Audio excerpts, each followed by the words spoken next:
Good evening and welcome to the channel's studios here in London with your international news around the world in 5. German Chancellor Olaf Scholz is facing mounting pressure to export its highly regarded Leopard 2 tanks to Ukraine. More than 50 countries are meeting at Germany's Ramstein airbase to coordinate arms supplies for Kyiv.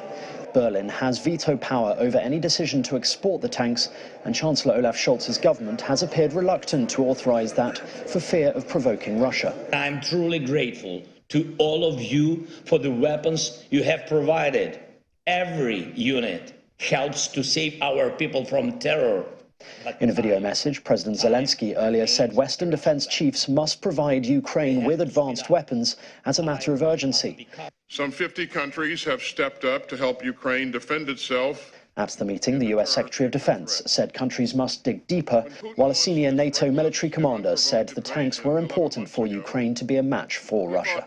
And it was General Cavoli that said this, very rightfully so. If you have a tank on the other side opposing you, you better have a tank. So I think it is, in terms of matching what the enemy has, it is important for the Ukrainians, and in terms of their ambition to regain their own territory, what was taken from the Russians, a tank is an important weapon system. Jacinda Ardern says she has no regrets about her plans to quit as New Zealand leader after a decision that shocked both supporters and critics. It comes a day after she revealed in a speech that she had no more left in the tank. Polls suggest her party has a difficult path for re-election in October. The Prime Minister said she would not openly back any of the likely candidates to replace her. Speaking on Friday outside an airport in Napier, where the Labour Party caucus had gathered for a retreat, Ms Ardern said she had slept well for the first time in a long time.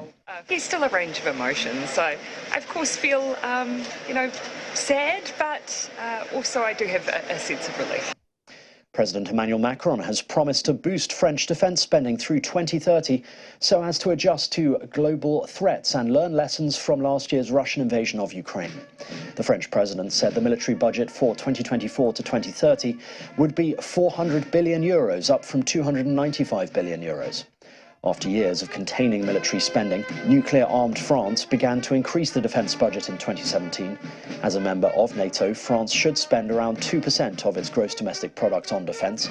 But the Russian invasion of Ukraine has raised questions amongst French officials on whether the military could face the challenge of such a high-intensity conflict.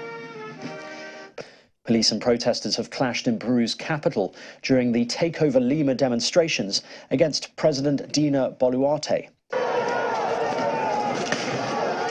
Thousands of Peruvians, many from the country's southern mining regions, took over Lima's streets, fired up by over 50 deaths linked to protests since last month. Police shot pellets and tear gas at protesters.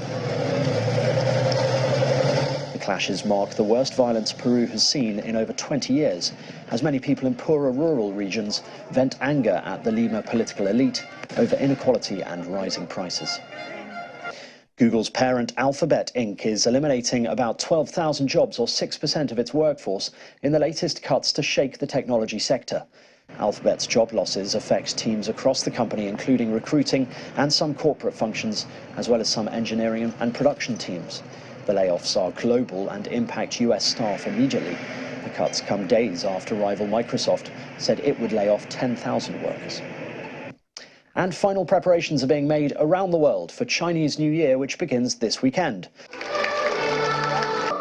The Chinese, or Lunar New Year, marks the start of a new lunar year, and this year falls on the 22nd of January. It is celebrated with gifts, fireworks and dragon and lion dances, and culminates on the 15th day with a lantern festival. It is thought to be the largest annual human migration as Chinese people return home to spend time with their families. The festival is also celebrated in many other East Asian countries. A Spring Festival Gala, or Chunwan in Chinese, an annual show broadcast live on TV, radio and social media, will also be shown. The 4-hour-plus gala will present various performances such as singing and dancing, stage comedies, opera, martial arts and acrobatics. And that's your international news around the world in 5. Now back to the channel's studios in Lagos.